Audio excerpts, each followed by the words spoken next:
السلام علیکم ناظرین، میں ہوں نیلم نواب۔ آپ دیکھ رہے ہیں پی کے نیوز۔ سب سے پہلے خبر شامل کریں گے۔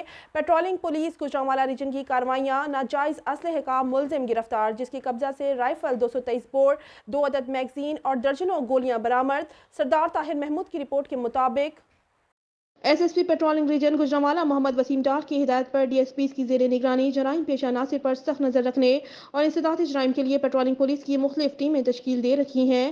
اسی تناظر میں پیٹرولنگ پوسٹ احمد پور ورکان کے انچارج طاہر نقاش ہمراہ پیٹرولنگ ٹیم نے دوران ناکہ بندی نیاز علی سکنہ لنڈی کوتل سے ناجائز رائفل 223 بور اور گولیاں برآمد کیں، جبکہ پیٹرولنگ پوسٹ ہیڈ فقیرہ کے انچارج اعجاز احمد ہمراہ پیٹرولنگ ٹیم نے ایک کس اشتہاری مجرم عامر سہیل اور ایک کس عدالتی مفرور مصطفیٰ کو گرفتار کیا، جبکہ پیٹرولنگ پوسٹ قاسم پورہ کے انچارج محمد آصف ہمراہ پیٹرولنگ ٹیم نے ایک کس اشتہاری مجرم محمد بوٹا کو گرفتار کیا۔